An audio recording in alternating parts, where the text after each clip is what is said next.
Hey everyone, welcome to the Drunkard's Path. I hope everybody's having a great summer so far because we're halfway through. Last week I had my birthday and we went to Canada's Wonderland. It was a good time. It rained, but that's okay because we got away and we had our rain ponchos on and we just walked around. I mean, it didn't rain the whole time, but off and on. And actually, it worked out really well because it was on a Tuesday, so which meant less crowds, and when it was raining, there was hardly any lines, so you could just get right through no matter what we went on. And we had, like I said, I had a good time. It was and then they had this huge mall. I didn't know this. They had this huge mall next door to Canada's Wonderland, so we went in there afterwards and did some shopping and then made our way back home. So fun stuff. So I hope everybody else is enjoying their summer as well. Probably a little bit of a shorter video this time around, but we still have lots to show you. And let's get started with our winners. Let me see. For the charts that I said I was going to give away, the jars, that winner goes to Not Your Grandma's Quilts. You don't have, that's what your name is on YouTube. So if you just let us know by sending us an email at support@drunkardspath.com, and we can get your physical address and we will get those charts right out to you. Okay, and then our second winner is for the $25 gift card, and that goes to Bonnie M651. So, Bonnie, I'm pretty sure I know who you are, so we will get a hold of you. Okay, and this week, to be eligible for the $25 gift card, for which we'll announce the winner on our next video, please subscribe, and tell your friends all about us, because so many times I talk to people and they were like, I didn't even know you were there. We didn't even know you exist. So word of mouth is the best way to get, to advertise us, I guess. So that would be wonderful if you let people know that we're here. The question that I have today is, if you have a pet, do they join you in your sewing room? Now, I have to say, this little guy comes in and out several times. You can hear the little tick, tick, tick, tick, tick, tick of his feet on the wood floor. And I look down and there he is, and he wants to be petted for a little bit. So I stop what I'm doing and we give him a little bit of attention, or he reminds me, hey, I need a walk, or I have to go outside. So anyway, put that in the comments below. And we would love to hear if your pet joins you in your sewing room. Okay, I thank you to everybody that shopped on our Christmas sale that we just had. That was wonderful. We really appreciate it. And that went on for the month of July. Now we're coming up to the month of August. So we have another sale. This time we're doing our Halloween fabric. So we have 4 collections that will be, these are the selected collections that we're going to put on sale for 50% off. Now, I don't think you're going to be able to beat that price anywhere, but we just want to move some fabric. And the collections that we're going to have on sale are Kitty Loves Candy, Spellbound, Halloween, and Cast a Spell. Any day through the month of August, those collections will be 50% off. So you can take your time and shop away. The 4 collections that we have on sale are Cast a Spell. I'm going to show a one bolt from each collection so you can see it. Maybe if I go that way. Now this is very colorful, very detailed. I love this one. So that's one bolt from Cast a Spell. The next one we have Halloween.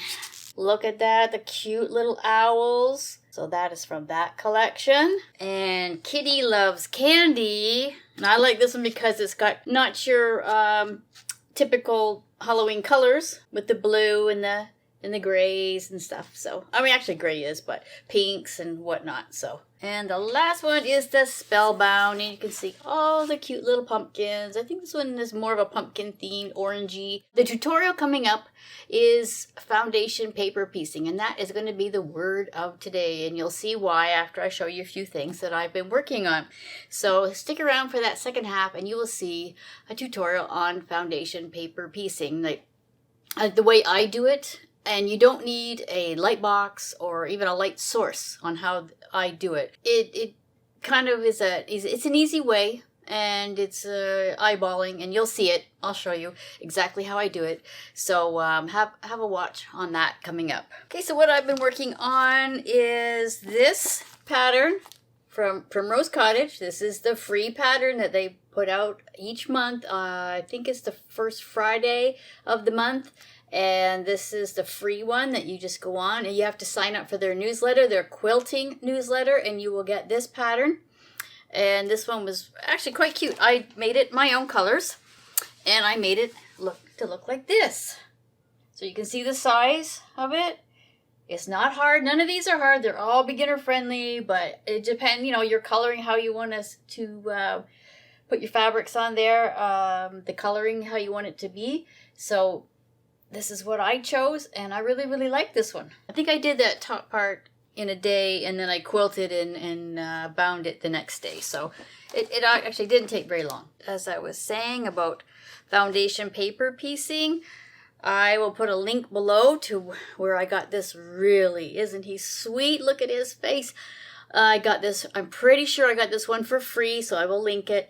So you can go online and you get that.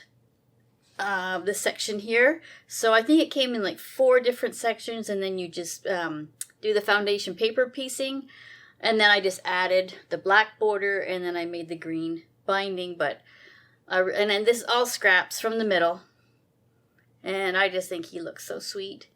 And well, you know how much I love Halloween, so this one was really fun to do. And I did finish the quilt top that I was doing for my charity quilt. This block pattern I got out of the Lori Holt's Scrappiness is Happiness. So I, every once in a while, pick that book up and go through it. And this one, it didn't take me that long. I just used scraps and scraps and scraps. So what I had in my scrap bin, but I swear I barely put a dent in these things. But the pile did go down a bit. So this is what it looks like. Very colorful. So it still needs to be quilted. It looks like that. So that's what you can do with scraps. Oh, the centerpiece on each one of these, I actually used a charm pack. So I had a leftover charm pack, and then I used the rest as scraps. 1.5 inch strips and 2.5 inch strips makes this block. And I'll have this ready for September when I go back to the Guild to give as a charity quilt. The next one I did, this is one that's called the English Cottages, and this is block 2. So it looks like that. I love this one. I got this one from Shabby Fabrics, and it's a block of the month, so they send it each month. And I tell you, this one is so cute. And they're really, really big blocks, but it is so simple to do. I just fly through this one because the pieces are already pre-cut. But I just want to show you these because you can take any shape, use your fusible on the back of your fabric, cut it out to whatever shape you want. It's just so simple. And then you iron it down, and then I use a blanket stitch and go around with a matching thread. And it just, it looks like it took you like forever to do this, but I am really excited about, I did the first block, this is block number 2, and I just love the look of it and the colors. I think they did a really, really good job at picking out the fabrics for this quilt. I finished the block with this one here. I'll show you each block because I did 3 colors. This is a block for my grandson's quilt that I'm making for him. I just finished up the last of the blocks this morning, and I'm going to be piecing it together now, but this is from Peter Rabbit. So I just fussy cut this. This part here is paper pieced. So I had the It's So Emma, oh gosh, I think it's called Economy Square. I think that's what it's called on the papers that I used. And then I just put a border on the outside and trimmed it down to 10 inch. So these are 10 inch squares. So I got the blue one, and we have the green. So that's what that one looks like. And then I used the beige because that's the colors that the print of the bunnies in the middle. So I made 5 of each, and I'm just going to lay it out. And because it's just a baby quilt, so it's not big. So those are the 3 colors, and that's what it's going to look like. And I'll probably have it for the next video all pieced together, so I can show you my version of my Peter Rabbit quilt. To the cross-stitch section, I have 2 fully finished little projects that I did. One was from the retreat last October that I went on with Stitch North, and that's where Jeanette Douglas was there.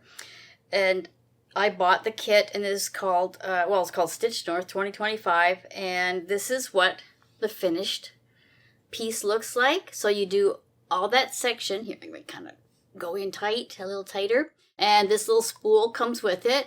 See the spool? And all of these stitches in between, they're all specialty stitches. And I have to say, it was not for the faint of heart, because they were tough. They were really, really tough to do, because I wasn't used to it. I'm just used to cross stitching, and I learned all these specialty stitches. So it did take quite some time to do it, but I'm really glad that I finished up, and I used Roxy floss for my floss. And this is a 36 count. I forget the name of the fabric, but it is a 36 count linen. And then you cut it out and fold it according to the directions. And then you're supposed to sew it onto the spool, but kind of cheated and used a hot glue gun. And you know what? I don't think anybody can tell the difference. So I like that one. I like the way it turned out. And then I showed you this one earlier. It's my summer Quaker. And I wanted to finish it, so I made a little wall hanging. So, and that didn't take very long. That was quite easy to do. So I just used some cherrywood fabric that I had for the outside border, and for the binding as well. And what I did for the binding this time is I normally stitch my binding on the top side and then flip it, and then I'll sew it in the ditch and catch the back, right? But this time I sewed it to the back and flipped it over, and what I did was I ran a blanket stitch with matching thread. I just wanted to see what it looked like if I did it that way. It looked kind of decorative. So I guess it depends the quilt and what you're doing.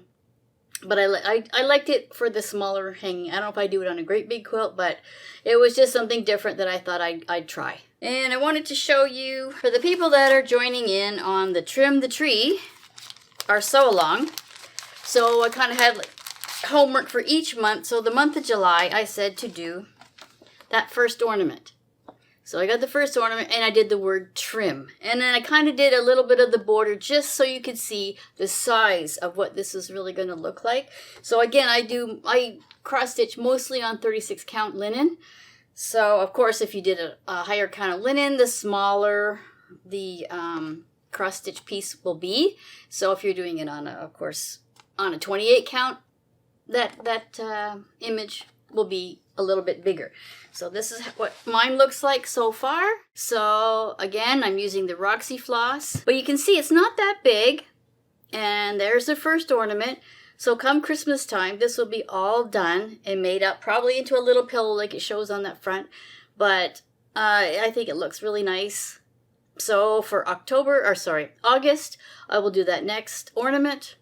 And September, another one. October, the last one. And whatever I have left over to sew with the border and the words. And then I'll just have to make the pillow part. So by Christmas, it'll be all done. And I did do a new start.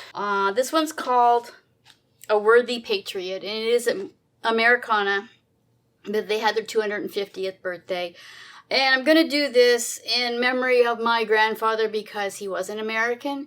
He was born in Buffalo, New York. And somewhere on this pattern, I'm going to put his name when it's all done, just like I did one for my grandmother. And I'll hang that up. But it's a lot of stitching on there, and it might take me a little while, but this is what I have so far. And this is just the top. And these are the 2 doves. And I'm just working on that section, which will pretty much look like that. And Worthy Patriot goes across here, and then you just keep going down. But I just want to tell you something what I did. Did a bit of a boo-boo. I got the symbols mixed up. I did this bird first. And he's supposed to be white and have like the beige little trim wings.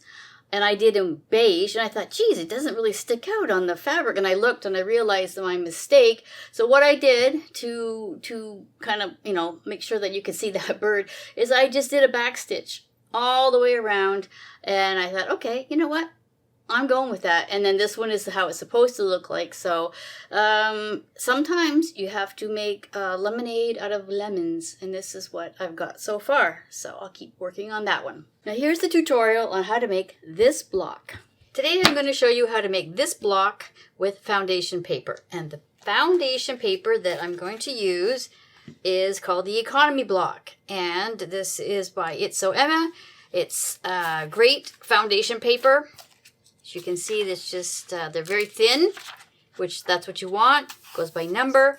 And also in these books, it shows you exactly the cutting and the instructions. I'll show you how I do it, and that's pretty close to what the instructions say here. But I like the fact that it tells you how big to cut your pieces. There's no guesswork in any of this, okay? So let's get started. We have different foundation paper in the shop, and this is all the same principle. So when I show you this one, then you should know how to use any of the other ones. Okay, so I'm going to use the blue fabric because this is one that I had made. This is for a quilt that I'm making for my new grandson. These are the fabrics that I'm going to use. So I've got a fussy cut, a centerpiece. These are the outside ones, and this is the sew and flip ones. And then these are the solid goes on as a border on the outside because I wanted to make that block just a little bit bigger. Otherwise, I have to make a whole bunch of those blocks, and I prefer to do it like this. I think it gives it a little different look. What you need, we have the add a quarter ruler. This is really, comes in real handy because you've got that 1/4 inch lip there. If you don't have this ruler, anything that shows a 1/4 inch, like any of the creative grids, they all have that black dashed line, so you can use that as your 1/4 inch. And I like to use a square ruler like this to trim things up at the end and to cut my fabric pieces. I use a seam roller because, I mean, you can use an iron. There's no problem. I have never had an issue with ironing on those papers. But I use the seam roller because it does a fairly decent job on pressing down. Of course, your rotary cutter. And I use this craft glue. Elmer's craft glue is for fabric. And it's pretty cheap. You can just get it at Staples or Walmart or whatever. So it goes on like a purple color, but then it dries clear. So and it doesn't harm the fabric. So what I'm going to show you next are my pieces that I've already cut out. This is what the page looks like. Okay, and just for time's sake, I already cut out the fabrics. Here's my centerpiece. So this is a 4-inch square. I have 2 3.5s and 2 4.5s, and I cut a strip with the fabric 2.5 inch. This way you're not going to need a light box or a window or anything. So what I'm going to do, I'm going to take my 1/4 inch ruler. It's got like it's kind of beveled edge here. And I'm just going to lay that across the line. And I'm going to just make a crease. Okay, I'm going to go right around that square and make my crease. Now this will be on any of the papers. Then we're going to go and keep going. Do the triangles. This step is the part that saves you from having to have a light table or hold it up to some sort of light source. Okay? Now on this paper, this is the side you sew on. Okay? You sew on the side you can see the numbers. This is the side that we put our fabrics. Okay, so what I'm going to do first, I'm going to put some of this fabric glue, just like that. I'm going to place this. See, I can see all the markings that I just made with the paper. And I can eyeball that pretty good because I can see that's the center. Like this is just as much fabric over this line as this line. So it's pretty much centered. So I'll just kind of press that into place. Okay. So the first thing we're going to do is we look for the number. Okay, there's number 1. Let's go to number 2. So we're going to fold the paper up. Okay.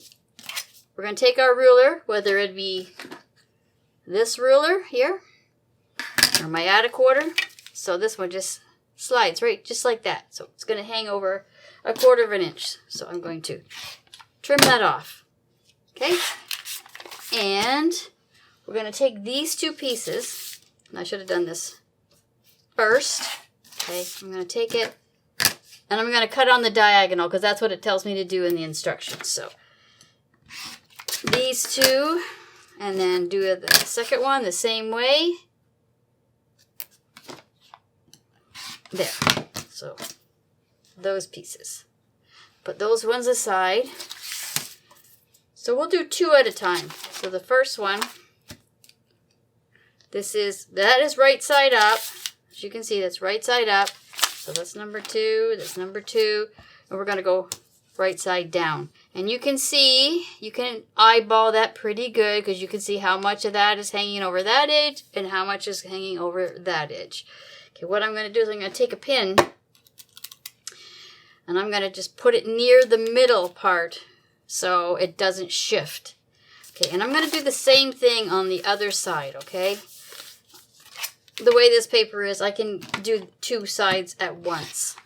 So, cut the 1/4, put it like that, put your piece, kind of, you can see, pretty good. Yep, that looks centered to me. And we put this piece in place. Okay, so far, so good. Okay, now I'm going to shift the sewing machine over. And I'm going to sew right there on that line. It can't be easier. Right here, all the way across. And set your stitch length at a very small stitch size. So mine's at 1.5 because you have to rip this paper off afterwards. And then we're going to sew this side. So we're going to go right across. Okay, let's flip that paper around. We'll do number 3. I think it's laying down okay.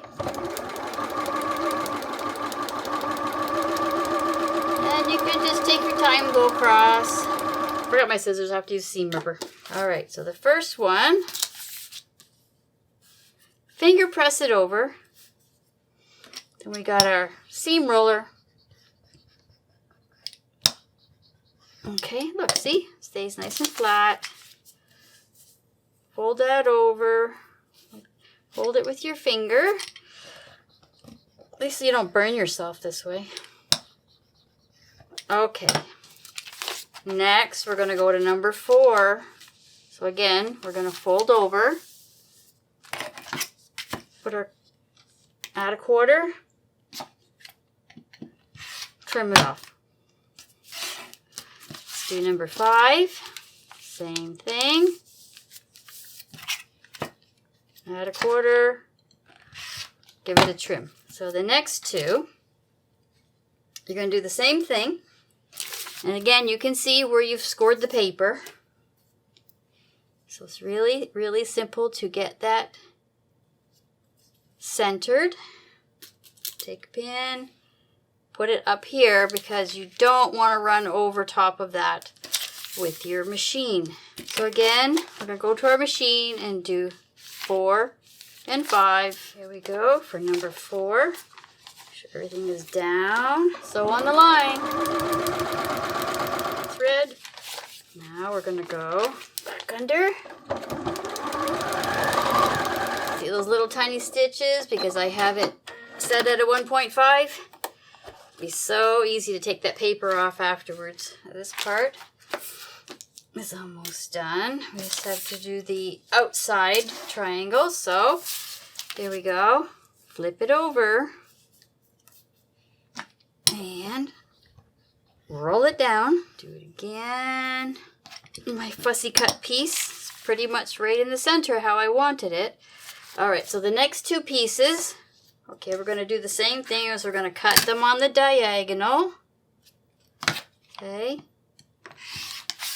So put that aside and we get these 2. So, following our number, so we had 5, so we'll go to number 6. We're going to fold that paper up, add a 1/4 ruler, trim it off. Okay, flip it around. Number 7. add a quarter, trim it off. So let's do number 6. So again, we're just going to lay that down, eyeball that a bit, grab yourself a pin or two. Remember, these edges are going flush with each other. And we're putting this face down. That looks about right. Pin it. Okay, back to the sewing machine. Okay, so we're going to sew each one of these. Sew on the lines where it shows me. Now I'm using an open-toed foot so I can see where that needle's going. You use whatever foot that makes things simple for you. Okay, I'm going to change to the other side. We're going to do number 7.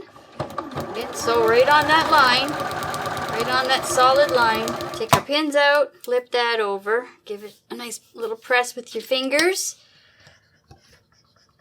Now you can already see that point? It is not, like, it is there. Following those lines, you have no problem and you'll get your perfect points every time. Okay, flatten that out. All right, we got our last 2, so let's go with number 8. Put on our, add a quarter, trim, and one more. Trim it off. And we're going to take those last 2 pieces, face down, put your pin in. Some people are really good. They don't have to put a pin at all. They just do it without, and I don't trust myself.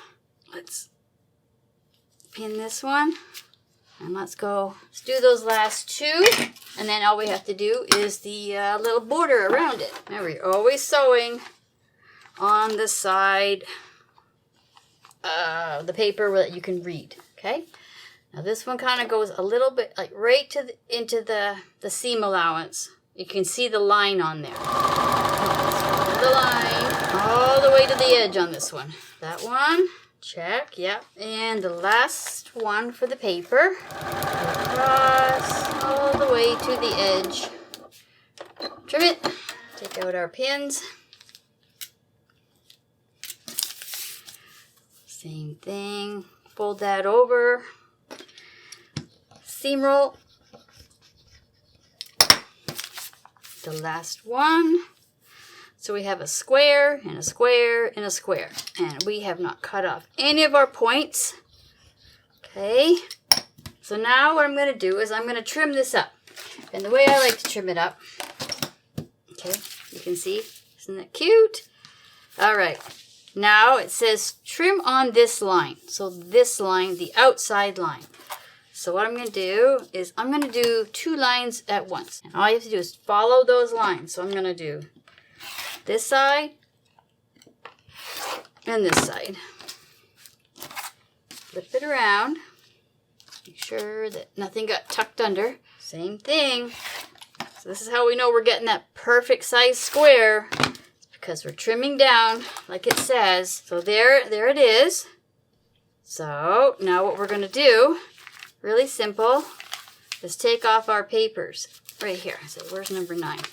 So it's just peel them off like that. Just go in reverse. Okay? So just peel them off. And then number 5 over here. I just kind of go like that. Again, just peel that paper. Do the opposite for number 4. And number 1 is the one we glued, so I just kind of pull just like that. Grab it, just slowly peel it off. Fabric is perfectly fine. Nothing wrong. And there's our block. So now what I'm going to do, I think that's 6.5 inches. Let me just double check it. Yep, 6.5. So you've got your perfect 6.5, bang on, 100%. Okay, so I'm going to cut 2, yeah, let's go 7. Won't hurt. Okay, go 7. Okay, I'll save that for the other. So what I'm going to do is, I like to do these sides first. So it's going to hang over just a little, but that's okay because I'm going to trim it down. I'd rather trim it down than it not be big enough. That we're going to just throw some pins on there just to keep it really nice and secure. So we're going to do these two sides. Put the 1/4 inch foot back on there. And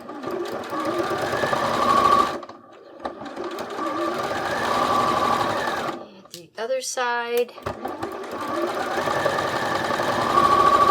This is what I like to do at this point. See how it hangs over a little? I just set my ruler like that. And then I'm just going to trim off that side. And that way it still remains nice and square. And we're going to just flip that over. I'll still use my seam roller. I didn't plug in the iron, so that's good. One more. It's at 10.5. So let's go with 11 on the last two. Okay, let's cut our strip. Go with 11. Okay, put our first one down. Grab your pins. See how I have not cut off any points right here and here? Keep that nice 1/4 inch seam allowance. That down, it hangs over just a little, and that's okay because we're going to trim that off. I mean, some people might think that's I'm being a little bit wasteful, but it's not by much. And I'd rather have a perfect block.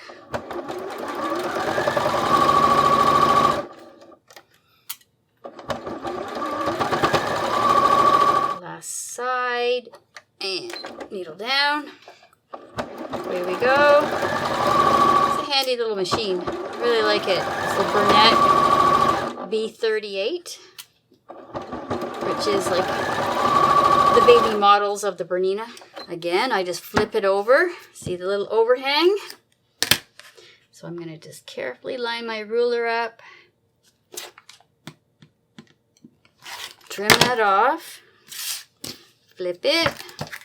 Again, line it up. Since it's a solid color, you have to be sure you have it in the right place. Okay, so we're just going to take this, flip it over, just kind of finger press it down. Use our seam roller. Now we do have a nice big pink seam roller in the shop if you're interested in getting one for yourself. This one's a kind of a smaller version. Go online and have a look at that. Okay, and go online and have a look at all the nice foundation papers that we have and give this a try because look at that. Wait, I'm going to put it on the board.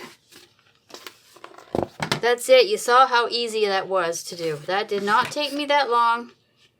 And that block is 100% perfect. So give it a try. Thank you so much for watching, and we greatly appreciate your business and for watching and sharing our videos. As always, stitch, sew, and smile. Take care.